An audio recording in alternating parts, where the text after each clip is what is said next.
Baik, berjalan waktu teman-teman sekalian, Abdullah tumbuh besar dan mulai menjadi seorang pemuda yang cerdas, yang pintar, membantu ayahnya. Maka oleh Abdul Muttalib dinikahkan, dan dinikahkan oleh seorang wanita yang bernama Aminah. Dan Aminah dari turunan Abdul Manaf juga, jadi satu jalur, masih sepupu dengan Abdullah. Hanya saja dari Aminah ini, dari paman-pamannya Aminah itu dari penduduk asli Madinah, dari Aus dan Khazraj, dari suku Ansar di Madinah. Maka Nabi SAW di sini memiliki jalur dari dua kota suci, Mekah dan Madinah. Pada saat sudah selesai melahirkan, baru menikah, beberapa hari kemudian ada tanda-tanda kehamilan di Aminah. Kemudian Aminah pun sempat melihat di dalam mimpinya pada saat akan melahirkan atau pada saat hamil besar, melihat dalam mimpinya ia bermimpi bayi dalam kandungannya ini menyebarkan cahaya, dan cahaya itu menyebar ke seluruh muka bumi. Sebagian athar menyebutkan sampai ke Busra. Busra ini wilayah Irak sana, wilayah Persia gitu. Dan dia juga mimpi mengucapkan dalam mimpinya kalimat u'idzuhu billahil azim min kulli syarrin wa min kulli ainin wa min kulli hasid. Wa min kulli hasid. Tidak ada kata-kata ainnya. Artinya aku berlindung kepada Allah yang Maha Agung untuk bayi ini dari semua keburukan dan iri dengki orang lain. Berjalanlah hamil tersebut. Pada saat berumur beberapa bulan, ada sebagian ahli sejarah menyebutkan sekitar 6 bulan hamilnya Aminah di Nabi SAW dalam kandungan beliau, maka meninggallah Abdullah. Maka Nabi SAW jadi yatim sebelum lahir. Setelah itu Nabi SAW lahir, yang paling banyak dinukil oleh para ahli sejarah 12 Rabiul Awal di tahun gajah.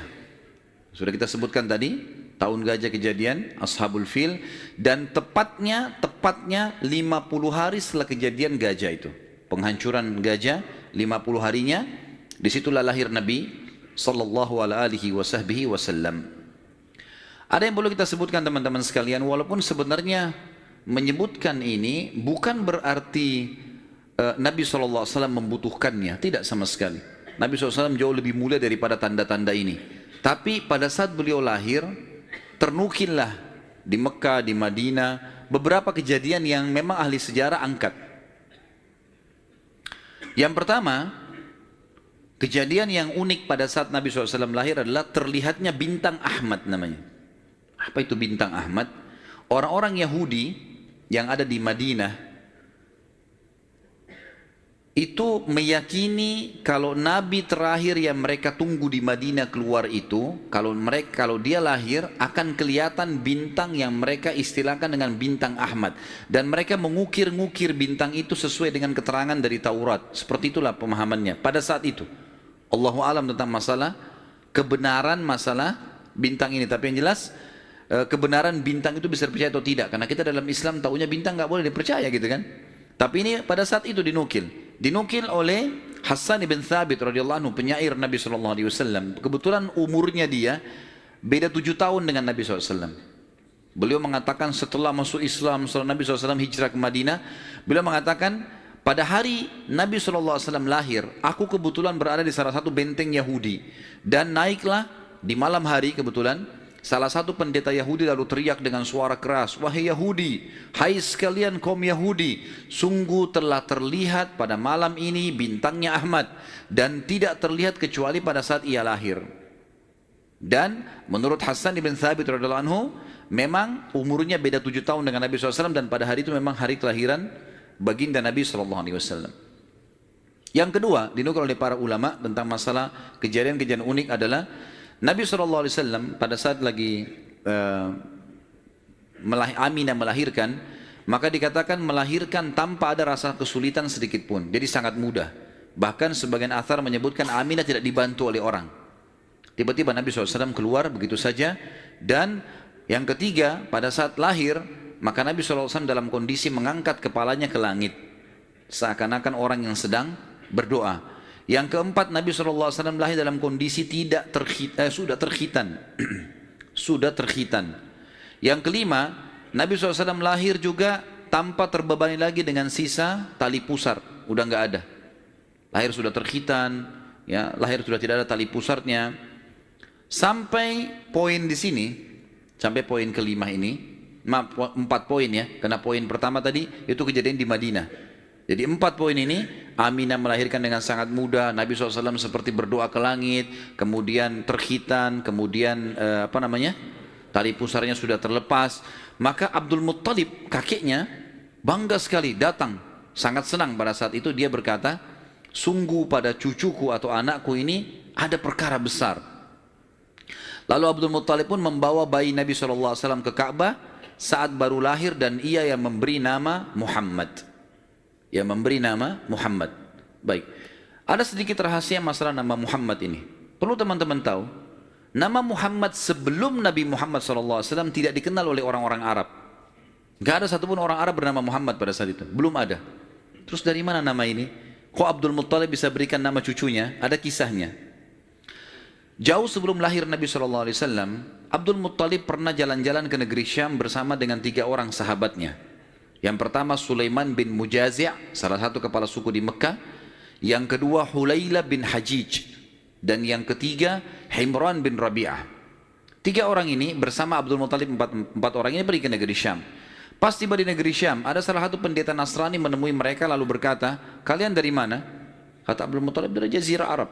Dari mana tempatnya? Dari kota Mekah. Kata pendeta itu, dari kota kalian nanti akan keluar Nabi terakhir. Dan Nabi terakhir itu bernama Muhammad. Kata Abdul Muttalib, dari mana engkau tahu itu semua? Dia bilang, dari kitab kami, dalam Injil disebutkan namanya Muhammad. Maka keempat orang ini bertekad pada saat itu untuk memberikan nama kalau mereka dikaruniai anak setelah itu atau cucu, Muhammad.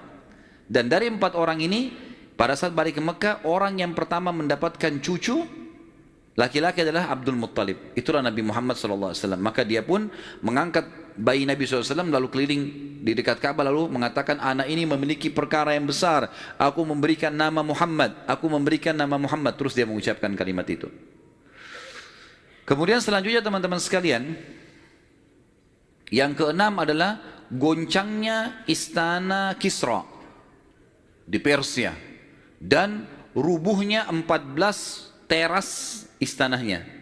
Jadi ada teras-terasnya istana itu rubuh semua tanpa sebab, rusak semuanya. Pada saat melihat kejadian tersebut, Kisra sempat khawatir, lalu dia bertanya kepada para peramal-peramalnya lah, dukun-dukunnya segala. Maka mereka pun menjawab, goncangnya istana disebabkan karena hari ini lahir seseorang nabi, dan runtuhnya 14 teras ini menandakan terdapat 14 raja Persia, tinggal 14 orang saja. Selebihnya sudah runtuh kerajaan ini. Maka sempat Kisra bilang, 14 raja masih lama. Kalau satu raja punya 1100 tahun umurnya, berarti 1400 tahun. Tapi tanpa disadari oleh Kisra, para ahli sejarah muslim menukil, tanpa membenarkan ramalan ini ya. Kita bukan membenarkan, karena ramalan itu semua kalaupun bertepatan, karena mereka mencuri, syaitan mencuri berita dari langit. Bukan karena mereka tahu. Sebagaimana dijelaskan dalam ada hadits Nabi SAW.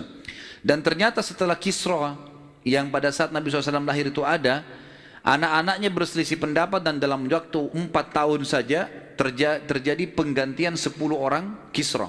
Mati semua, saling membunuh satu sama yang lain. Ya, dan puncaknya yang terakhir adalah yang ke-14 meninggal di zaman Umar radhiyallahu anhu. Pada saat Umar menembus wilayah Persia.